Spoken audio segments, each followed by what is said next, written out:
friends, it's Jessie here. Welcome back to my channel, or welcome if you're new. For today's video, I have my update on how my low carb journey is going, my weigh-in. We're just gonna kind of check in on how everything is going health-wise.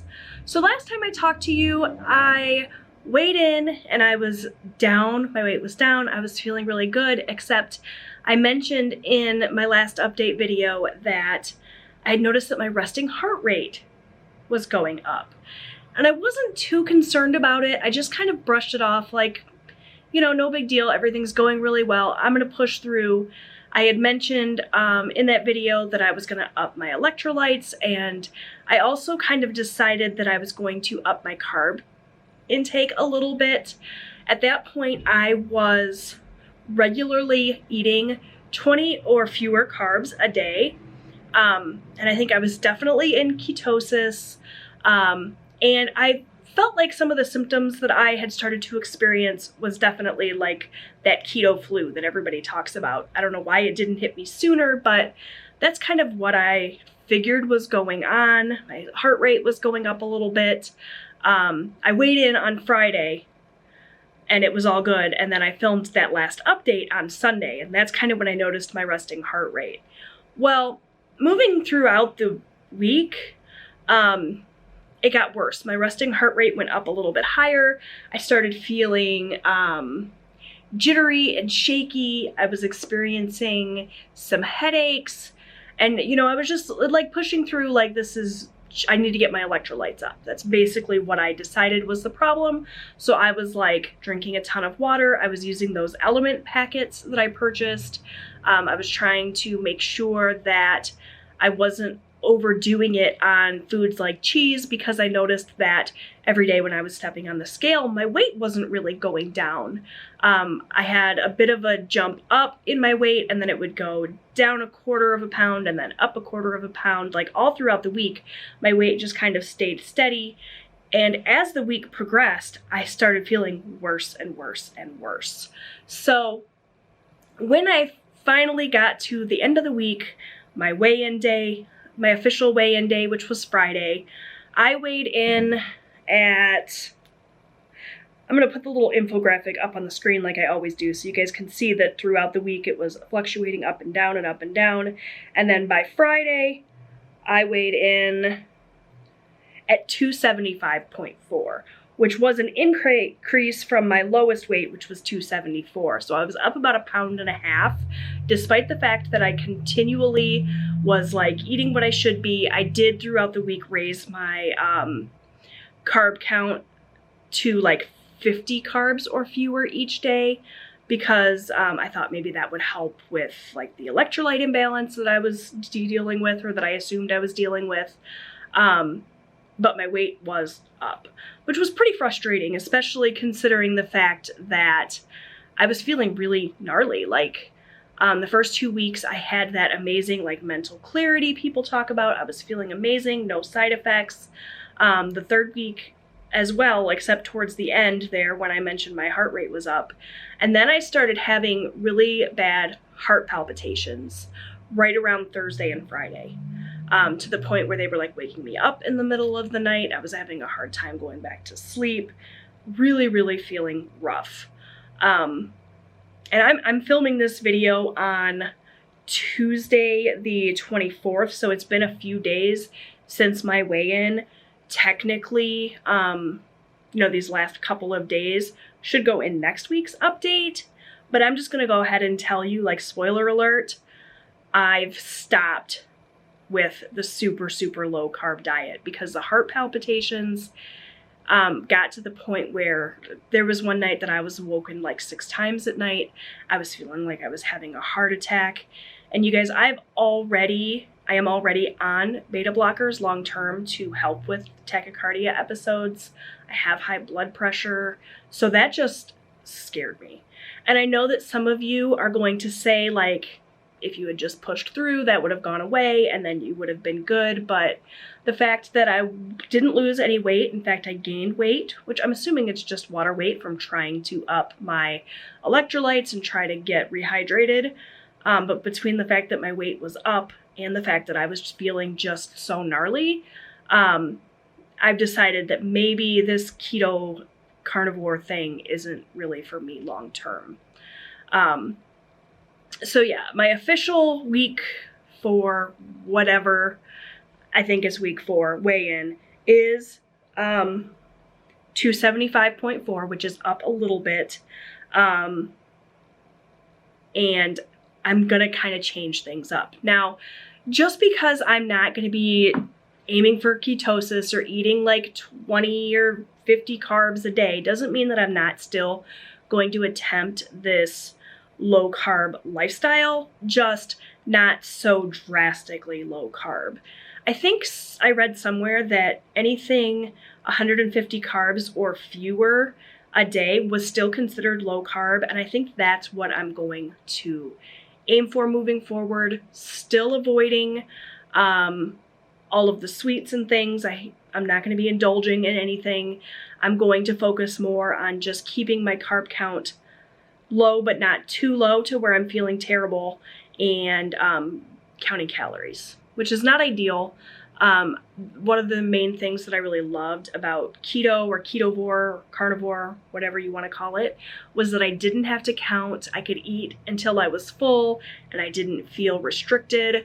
I know with calorie counting in the past, I felt very restricted.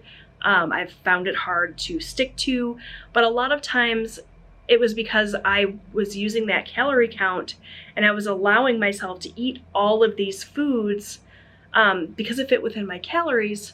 I would eat a piece of cake at the end of the day or chocolate.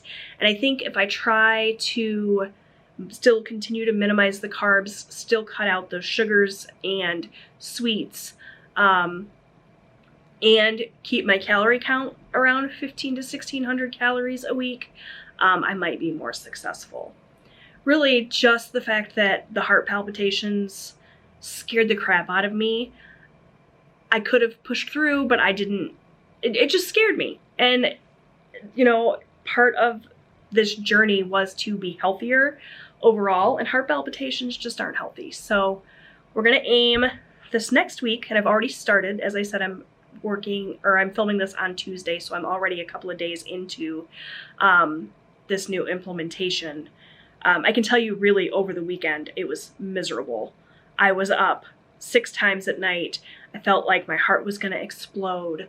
And that was on the beta blockers and on my blood pressure medication. So I can only imagine if I didn't have those things, how badly I would have felt. So yeah, I started implementing this with raising my my carbohydrate count a little bit more. And I am, as of Tuesday now, feeling a little bit better. Not 100%. I think it's going to take my body some time to get used to, like, I just flip-flopped everything. But I can tell you I do feel better. And my resting heart rate has gone back down to where it was before. And I'm still having the palpitations, but not nearly as bad. So this upcoming week, like I said, I've already started. We're going to aim for 150 carbohydrates or less. I'm going to aim for 15 to 1600 calories a day. Realistically, I don't know how much of a deficit that's going to put me in. Being that I'm 275 pounds, I would think that I can eat quite a few more calories than the average person. But I've done a lot of those like BMR calculators. The one on my scale tells me that my BMR is like 1400, which seems crazy. In order to be in a deficit, then I'd have to eat 1200 calories a day. And I know that's not sustainable. My watch tells me my BMR is 1600. I do those little calculators and they tell me 1900. So I'm going to go for 15 to 1600 and see what happens. If I lose weight, then I'll know I'm in a deficit. If I don't, then I'll know that I either need to up my activity or lower my calories or both so that we can get a bigger deficit. But yeah, still avoiding sweets, still avoiding snacking, which I think is really going to be the game changer for me. It's kind of what I loved the most about ketovore, was that I could just eat my 2 or 3 meals a day. I didn't need a ton of snacks. Incorporating fasting here and there has really helped out. So I'm taking all of the lessons I learned on those 3 weeks of keto and really trying to implement them going forward, even though I'm eating a higher carb count.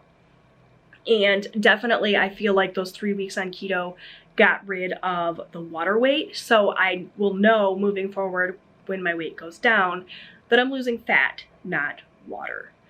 Obviously with the carbohydrates being higher, I'm going to be better hydrated, which will hopefully help with all of the nasty symptoms I was feeling. Honestly, I think that if it had been a scenario where I was just a little dizzy, maybe a little nauseous, a headache, like the typical keto flu symptoms people talk about, I would have pushed through and I'd have been fine. But when it comes to my heart, especially with all of the heart disease in my family history and my high blood pressure, my, all of that, it just didn't seem worth it. The whole point of this is to be healthy, and that just didn't feel healthy. So we're moving on. We're changing things up. This is not the end of my journey, but it is the end of ketovore.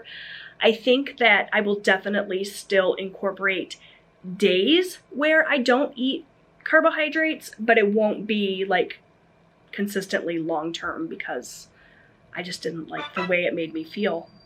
So that's the update. My official weight is up a little bit. I'm still down. I don't know exactly how many pounds. I'll put it up on the screen total, but I'm not giving up. I'm going to continue to push forward. I do feel a little bit like I failed, but it's only a failing if you completely give up, right? Leave me some feedback down below. Tell me if you think I made the right decision or if I should have pushed through. Tell me what you would have done in that situation. If you have any tips for what I can do moving forward to continue my weight loss journey, I'd love to hear it. Let me know what you think of my plan moving forward with eating more carbohydrates, but tracking my calorie count. I am on MyFitnessPal. I've been consistently tracking in there. While I was doing the ketovore thing, it was really kind of loose tracking. Since then, I've started like more strictly tracking. If you want to follow me on MyFitnessPal, I'll leave my information down below, as well as all my other social media. Really, I have not been active anywhere lately, but doing my best. That's all I can do. I'm rambling now. I'm going to go ahead and wrap this up. Thank you so much for your continued support. I appreciate all of the kind words, the well wishes, the encouragement. It really helps me out. And hopefully I will be back next week with a good update with weight loss and feeling better, fingers crossed. And until then, bye friends.